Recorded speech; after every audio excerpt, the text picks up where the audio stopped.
And even though my story is predominantly non-fiction, because it's told through the eyes of a dog, they classify it as fiction. So they even deliberated it. So there's a lot of patience and there's a lot of toing and froing and communication. And you just got to wait and the right time will come. And that's when I knew my book would be published. Hello, everyone, and welcome to Creativity Worth Expressing. I'm your host, Ryan Anthony Hernandez, and today we have a special guest. Our guest today is Danielle Corrie, coming all the way from down under, all the way from Australia. Welcome to the show, Danielle. How are you doing today? I'm well, Ryan. How are you? Thank you for having me.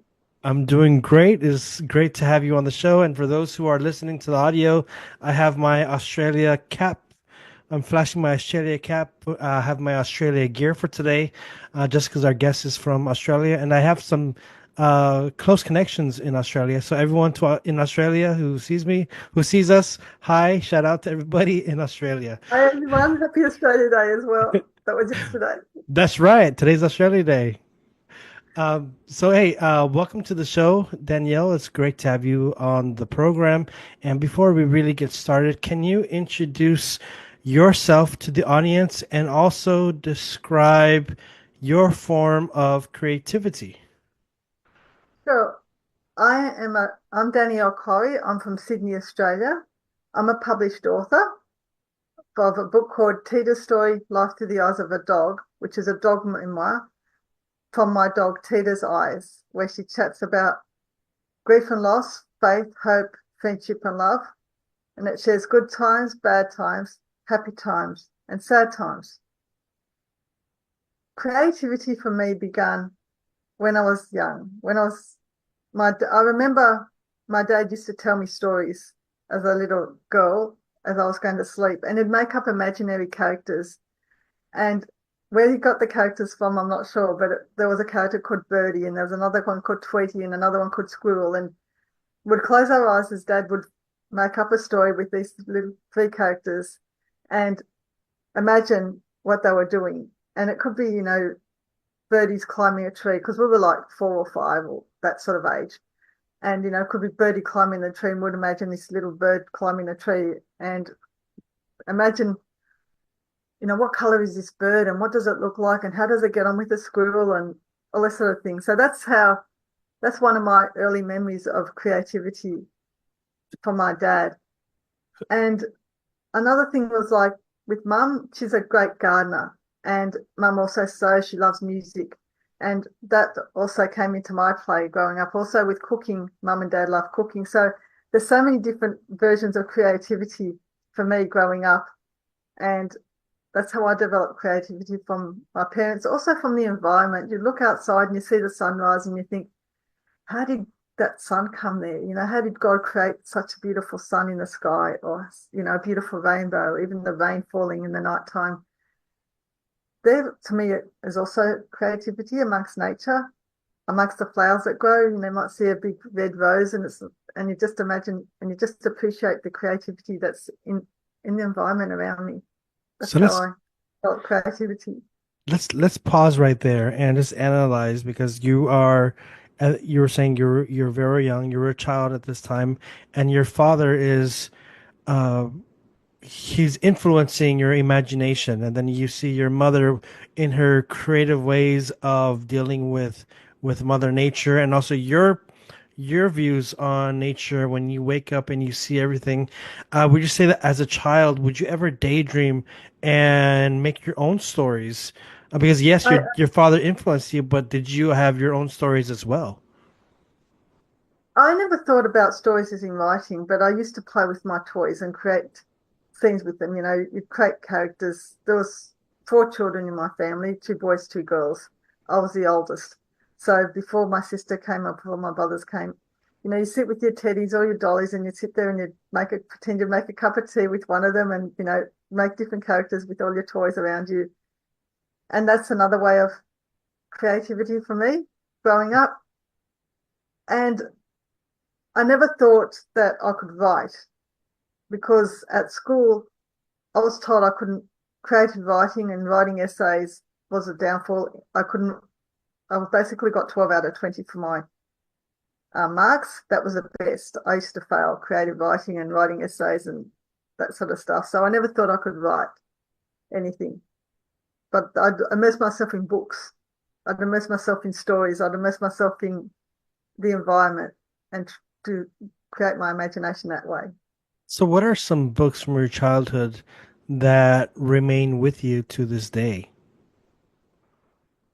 I delved into books like Wind in the Willows Mm. or even Winnie the Pooh, uh, and even Enid Blyton books, who's an author as well. And my sister and I enjoyed a book called The Naughtiest Girl in the School. Because we were going to school at that time, and we both shared that book. Things like The Famous Fives, which was a mystery book, mystery series. So there's all these different books that influenced me in different ways. Today, there's books like Harry Potter that and all about magic and fantasy that influence children. Way back then, there was different genres and different books compared to today. But I Yeah. still think this is a main thing that would help children with their imagination and creativity. How did you end up picking up the pen or typewriter or laptop, whatever? How did you come up with the idea of, even though you didn't get good marks in school, you still were going to continue and push forward with writing a book? That was many, many, many years later. I had no idea. I, I moved out of home. I even had a phobia of dogs, so I didn't think I'd get a dog in my life. And Teida, my dog, came into my life, and Teida and I connected like no other animal connected with me. We had dogs growing up, we had pets growing up as a child. So I was raised with dogs, goats, ducks, birds, you name it. And there was Teida and I just connected. And what happened was I wanted to share the bond we had with others, to share how a pet can help you through rough and traumatic times and be there for you in good times and bad times, happy times and sad times. And they're non-judgmental. And a good friend of mine passed away, and Teida and I both grieved for that friend of ours. And it was also a healing process because I wanted to share how we went through that grief journey together, Teida and I. And I just thought I'd write a book. I just thought I'd put pen to paper and I'd write this book. It took me 8 years in the end to write and get a Mhm. manuscript done, though I did it. And through much persistence and much motivation and encouragement, I ended up writing a manuscript and called it Teida's Story. So when you first, because it was an 8 year process. When you first conceived the idea of writing the book, did you already know like what the story was gonna be? Like, was it pretty quick for you, or did it take a long time for you to really unfold the story? It took a long time to unfold the storyline, and the reason is because when you're at school these days, they teach you techniques on how to write. So when I put pen to paper and I was writing a story, and there was a course called Write Your Book in a Weekend, and I thought how wonderful it would be to write my book in a weekend. And so I had this, and I hadn't finished it. It was just draft mode. And the teacher told me I had done everything all about face all upside down. And you need to describe, not tell. So that's a big technique in writing, which means you create a scene. So instead of saying Teeta sat on the backyard and ate her bone, you describe a scene and you say, on the lush green grass in the middle of a hot summer's day, there is my dog Teeta gnawing into her bone that I've given to her early in the morning. And that gives the reader some imagination and some creative to create a scene in their own mind. And maybe it's with their dog, or maybe it's with their, something that they can relate to. And so I had to basically rewrite my whole book using that technique. And then I went to the facilitator again a few more times afterwards. I had a manuscript, but I wasn't sure if it was at a standard to be published. So I then decided to take it to a friend of mine and asked a friend of mine who's into writing, can you actually look at this and tell me if I need it, if it's worth pursuing anymore? And I said, I needed someone to really critique my work. And that's a big step with writing, is you need someone to really critique it. And if it's not good enough, you need to say, okay, it's not good enough. Or if it's great, you need to say that. Just don't be nice, be truthful. And so he did. He put the red pen through it. He noticed my tenses are out. He noticed I repeated myself. There's parts where I hadn't explained myself fully. And so I went back to the drawing board.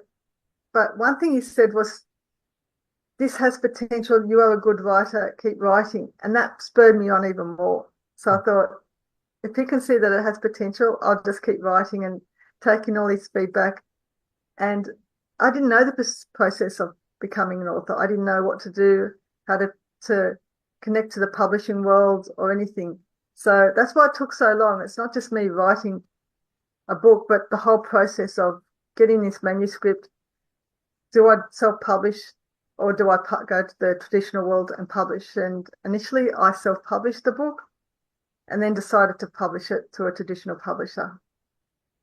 Great. So we really see the challenges that you're going through and also the benefits of having somebody who can critique it and just be truthful and honest instead of maybe like sugarcoating. So That's right. great that's a great point that you bring up.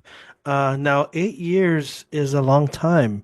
How were you able to um, stick to the idea that, I'm going to get this published despite the challenges of, 8 years is 8 years.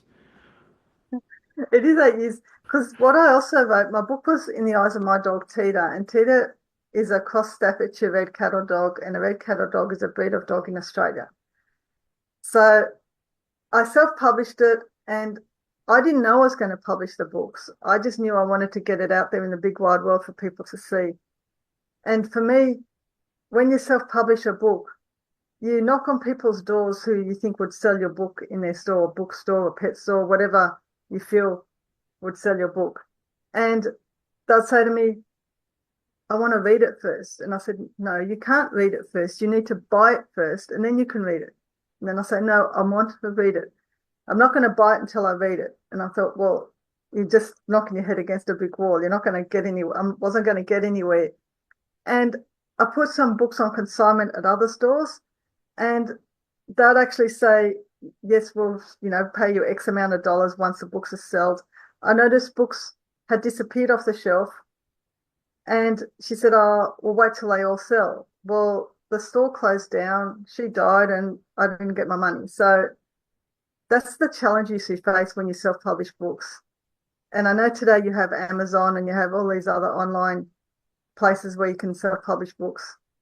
When I first published Teida Story, I didn't know about all those things now. So, and I found a friend who published a book, and I asked him who his publisher was. He gave me the contacts. And even when you publish a book, the publisher does not always want to publish your book. You've got to make your book stand out Mm. compared to other books of similar genres. The publisher I deliberated because they are a non-fiction publisher. And even though my story is predominantly non-fiction, because it's told through the eyes of a dog, they classify it as fiction. So they even deliberated it. So there's a lot of patience and there's a lot of toing and froing and communication. And you just got to wait and the right time will come. And that's when I knew my book would be published. Awesome. So, it's great to hear that you really stuck it out and you waited and you worked hard and you got your book published. Now, you already mentioned that it's through the eyes of your dog. Can you walk us through what was it like creatively for you to imagine that scenario? A lot of it, I wouldn't imagine for me is when I wasn't there. So if I go to work and Tita's out in the backyard, I'd imagine, okay, what would you do because I'm not there? When you're with your pet or your dog, in my instance, you're with her, and so you're interacting with. Well, I was interacting with Tita a lot, and so, for example, bath time.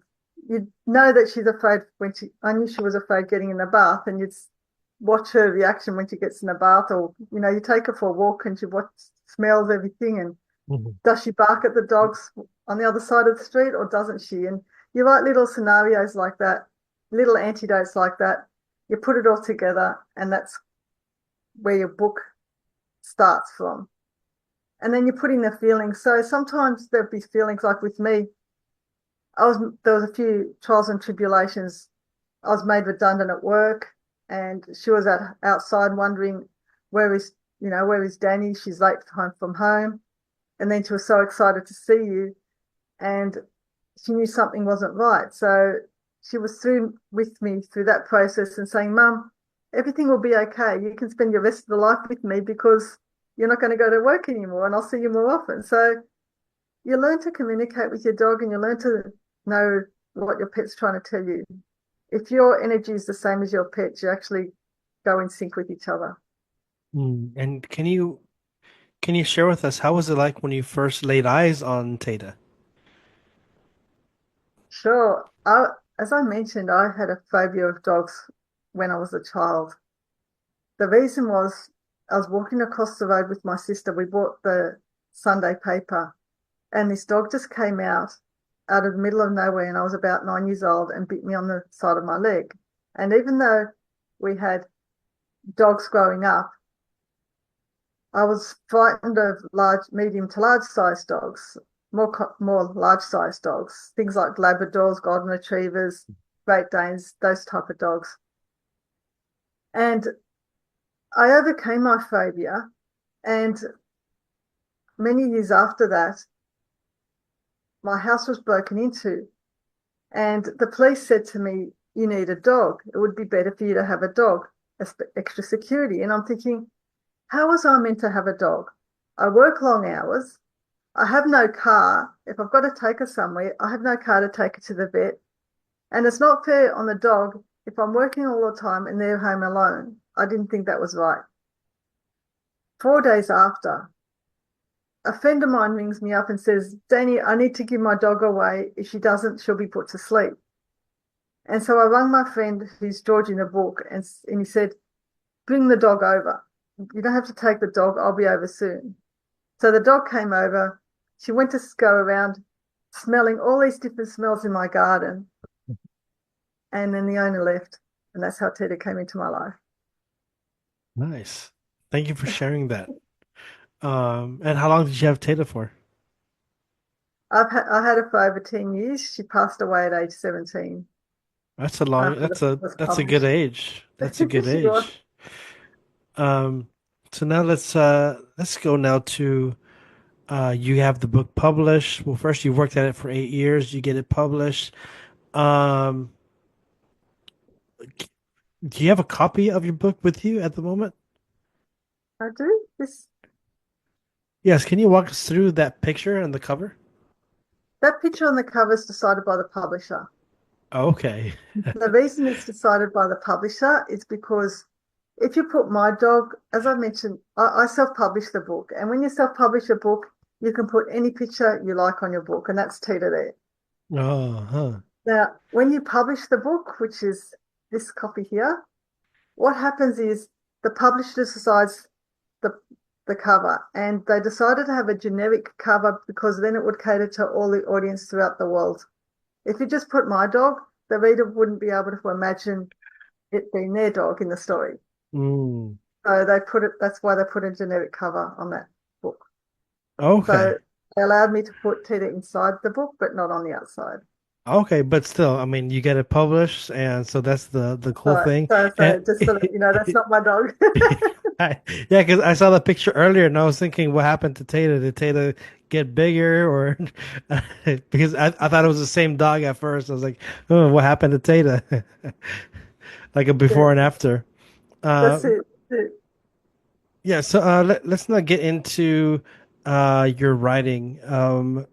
Now you're very new to writing when you wrote this book, your first book.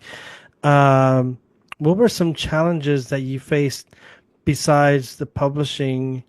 Maybe some challenges that you had to face and challenges that you had to overcome.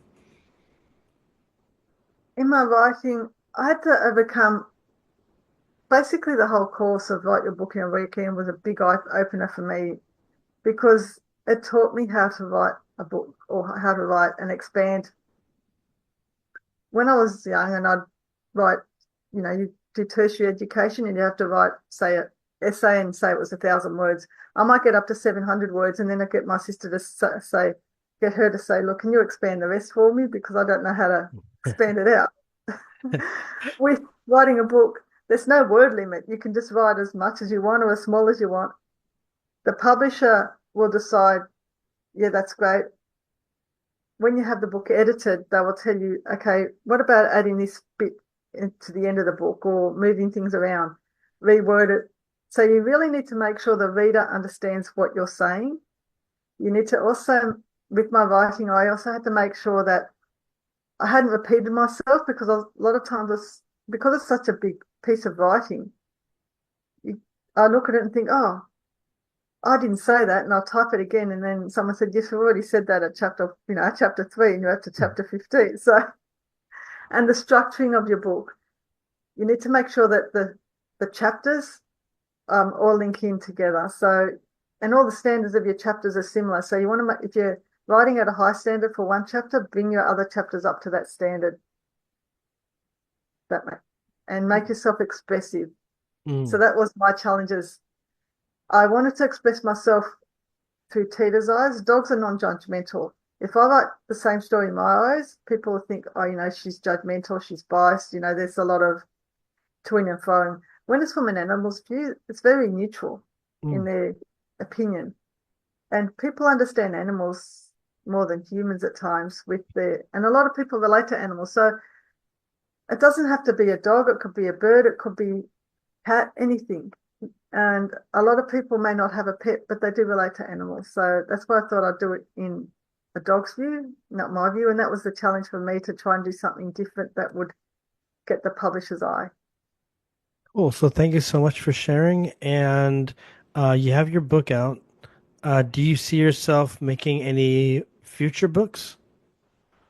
I would like to say yes. I would like to, I plan to write more books. I have written other pieces of writing that have been published.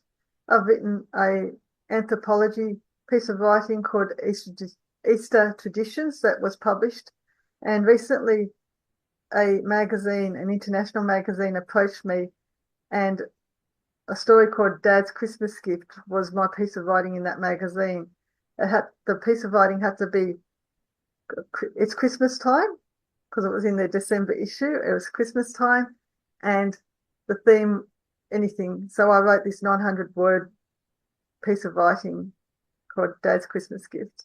So that All was my right. recent writing. Uh, So I wrote uh, short pieces as well.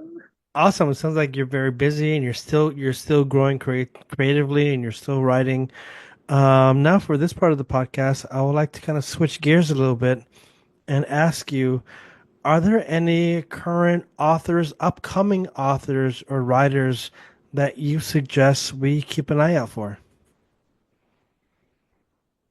I, I I'm sure there's lots and lots of upcoming authors. Everybody's writing. A lot of people are self-publishing at the moment. Mm, So to me, to advise a specific author, I'd actually search your genre that you like to read rather than have a specific author. So if you like fantasy, do a Google search on fantasy and see what comes up, because there's a lot of indie authors, even published authors. Use the social media, use the internet search and search. I would search through your genres and through the types of books. So some people like small books, some people like hard copy books. Even listen to podcasts like this one that mhm. you're running, Ryan, and get your gauge on the type of books that you'd like to read rather than me telling you specific authors. Okay, and now this brings me to my final question. Are you ready? Go. Okay, my final question is, why is creativity important for you? Creativity is important for me because it allows me to appreciate everything in life. My mum was an artist and appreciates paintings and murals from when I was young. Should paint our walls with fairies, and it allows me to imagine, allows your imagination to open from a little girl to even now. It allows me to just be me, basically, no matter what it is. It could be the way I dress, it could be the way I walk, it could be the way I talk, what I see. and appreciate life because we are all created by God to come here on this earth. And even animals are created, plants are created. And so it's a big part of life, and we all need to appreciate how we are created and what creativity is around us. Thank you so much, Danielle, for sharing your work, sharing also your love for nature, your love for dogs. I think that's something beautiful, and I think it's also healing when you add, nature, animals, wildlife, and creativity all into the mix. There's like a healing element to all of that. So thank you. Thank you. Thank you, Ryan. And where can people find your work? My book, Teida Story, is print on demand. So go to any bookstore out there, tell them you'd like a copy, and then you'll get a copy from the publisher, which is New Holland Publishers. You can also go to Amazon, places like Amazon have it online as well. So there's online bookstores worldwide that have it, and your local bookstore will have a copy. And if not, they'll be able to get a copy. And where can people find more information about you? I have a website, daniellecorrie.com.au. And also, I'm on social media. I'm on Facebook, Instagram, LinkedIn, Threads. That's how I found Ryan was on Threads. So I'm everywhere. So it's just Danielle Corrie, published author, or even Google Teida Story, and you'll be able to find me and follow me. All right, Danielle, thank you so much. And really, thank you for sharing all about your book, all about your work, and all about your creative journey today. Thank you so much, Ryan. It's my pleasure. Thank you for having me part of your podcast. And to those in the audience, please don't forget to like, share, subscribe to this channel. And if you can, please share it as well so more people can encounter and discover the awesome work by each guest, particularly today's guest, Danielle Corrie. Thank you. Thank you so much, Ryan. And just to add at the end, when you do a book with books, put a review up so other people, so wherever you buy your book or whether it's through Goodreads, review it and tell your friends. Even with Ryan's podcast, share that verbally, word of mouth as well. So if we can all get out there and share, help each other. All right, you hear that, audience? So go ahead and do that. And also, I'm gonna be leaving links in the show notes, URLs, so you can go check out. If you didn't catch the links, the websites that Danielle just mentioned earlier, you'll definitely be able to find it in the show notes. And again, thank you all, and thank you, Danielle, for being a guest on this podcast. Thank you so much, Ryan. Thank you.